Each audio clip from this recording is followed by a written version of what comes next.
조로는 이무에게 패배한 뒤 이무에게 세뇌당하며 루피와 격돌하게 되었고, 루피에게 패배함과 동시에 세뇌가 풀려나며 다시 정신을 차리게 됩니다. 그리고 곧이어 아이기스와 격돌하며 아이기스를 꺾는데 성공하였지만 연이은 대결로 인한 부상과 체력적인 문제들이 쌓여갔습니다. 그리고 설상가상으로 조로의 앞에 마스가 나타났고, 마스는 만신창이가 된 조로를 바라보며 롤로노와 조로 격전의 흔적이 깊군 이라고 말했고, 조로는 성가신 놈이 나타났군 이라고 말한 뒤 곧바로 자신의 검 세자루를 꺼내들며 삼도류의 형태로 만들어내며 전투에 임할 준비를 마칩니다. 그리고 마스는 조로를 인정하는 모습을 보이며 이 녀석의 의지와 끈기만큼은 정말로 감탄이 나오는군. 생사의 문턱을 제 집 드나들듯 하는 놈이라니.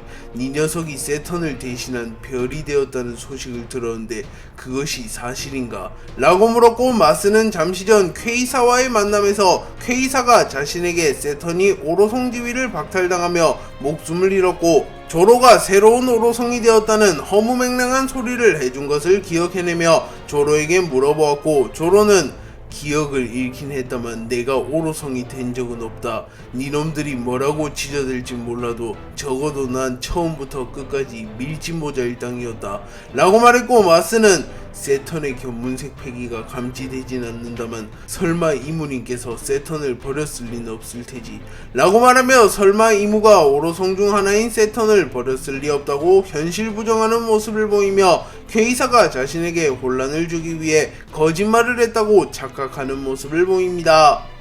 한편 피터는 레드라인에 도달한 이후 우선 섬 주변을 수색하며 혹여나 도주 중인 거물들이 있는지 살핍니다. 그리고 이 시점은 아직 루피와 임과 격돌하고 있던 시점으로 루피 vs 이무의 과거의 내용이라고 볼 수 있습니다. 피터는 주변의 섬들을 수색했지만 별 소득이 없었고 수색을 멈춘 뒤 나스조로와 합류하려 했지만 나스조로는 이미 테이톤과 대치 중이었고, 피터는 빠르게 상황을 파악한 뒤 루피의 정신적 지주나 다름없는 밀짚모자 일당을 처리하고자 하였고, 피터는 밀짚모자 일당과 동맹군이 모인 곳에 모습을 드러냈고, 피터가 나타나자마자 하늘이 흐려짐과 동시에 번개가 휘몰아치기 시작했으며 스산한 기운이 레드라인 전역을 감돕니다. 그리고 우솝은 매우 겁먹은 듯한 모습을 보이며 백호가 나타났다. 오로성 피터인가? 라고 소리쳤고 부르크조차 긴장한 듯한 표정을 지으며 요호호호호 마치 저승사자를 목도한 기분이군요. 죽음을 앞둔 건 이런 기분일까요?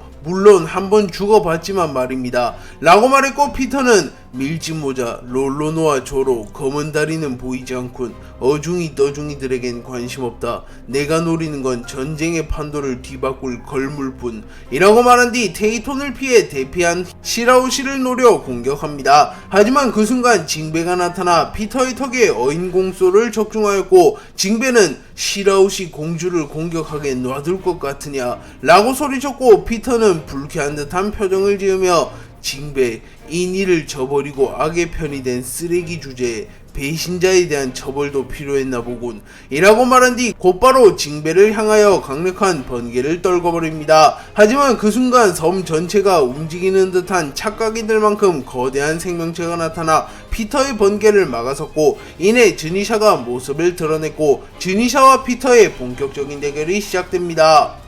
루피와 이무가 결착을 짓기 이전 한창 루피와 이무의 대결이 펼쳐지고 있었고, 루피와 이무가 대결을 펼치며 각각 야훼와 니카의 형태로 변한 이무와 루피의 평양색 패기가 충돌하였고, 하늘이 갈라지는 것은 물론 바다조차 반으로 갈라져 버렸고, 레드라인에는 마치 대지진이 일어난 것처럼 지각 전체가 흔들리는 모습이 연출되었고, 루피와 이무의 평양색 패기로 인하여 레드라인 근처에서 대결을 치르던 중장 이하의 해군들이 모조리 기절했으며 해적과 혁명군 대부분이 그대로 기절해버립니다. 또한 해일과 지진과 같은 충격파가 군함과 선박들을 덮치며 해군, 해적, 혁명군을 가리지 않고 근처에 있던 모든 이들이 정신을 잃은 채 수장될 위기에 처합니다. 그리고 키자루와 아카이누는 믿을 수 없다는 표정을 지으며 몸이 굳어버렸고, 샹크스조차 경악하는 모습을 보이며 이대로 있다간 이곳에 있는 사람 99%가 바다에 수장되어 버린다 라고 말하며 빠르게 레드라인에서 대피해야 한다고 말하지만,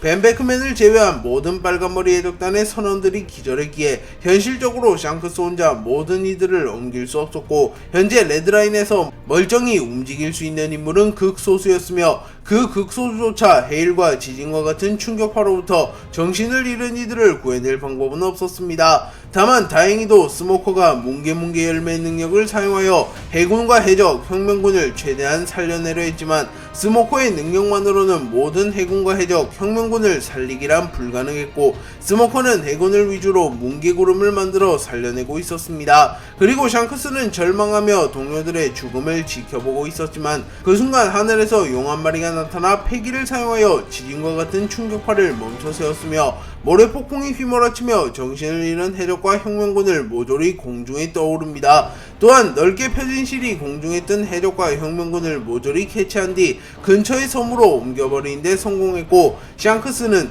저런 짓이 가능한 건 그들밖에 없는데 라고 생각합니다. 그리고 하늘에서 나타난 카이도우는 우로로로로로 확실히 감옥에서 썩는 것보단 바깥 세상이 낫군 이라고 소리쳤고 빅맘은 맘마 밀짚모자는 어디갔지? 우리를 가둬버린 정부놈들은 내가 잡아야 되는데 말이야 라고 소리칩니다. 그리고 잠시 후 미호크를 비롯한 크로스길드가 모습을 드러냈고 미호크는 밀짚모자 일당을 바라보며 완전체가 모인 것은 저들 뿐인가? 개개인의 무력도 수준급이지만 결속력과 단합력만큼은 가히 세계 최고 수준이군. 진정한 의미의 최강의 적단이라고 볼 수 있겠어 라고 말합니다.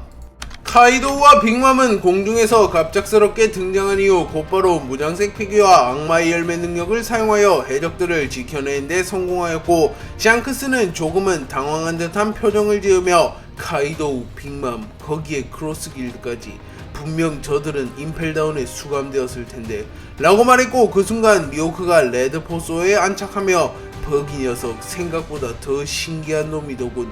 위기의 순간을 기회로 만드는 능력이 있어. 저런 능력은 가지고 싶어도 가질 수 없다.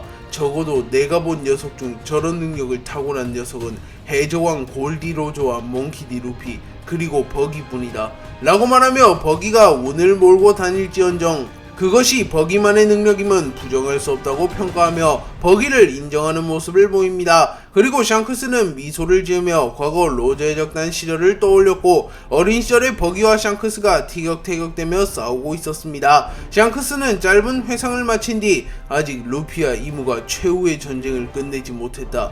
만에 하나 루피가 패배한다면 우리가 나서서 루피를 지켜야 해 라고 말했고 미호크는 밀짚모자를 믿지 못하는 건가? 롤로노와 조로가 따르는 남자는 절대 지지 않는다. 누구보다 네가 잘 알지 않는가 빨간머리 라고 말하며 조로와 루피에게 무한한 신뢰를 보입니다. 하지만 샹크스는 무언가 예감이 안 좋군 이라고 말하며 인상을 구겼고 미호크는 너무 먼 미래를 보고 있군 이라고 말하며 정면을 응시합니다.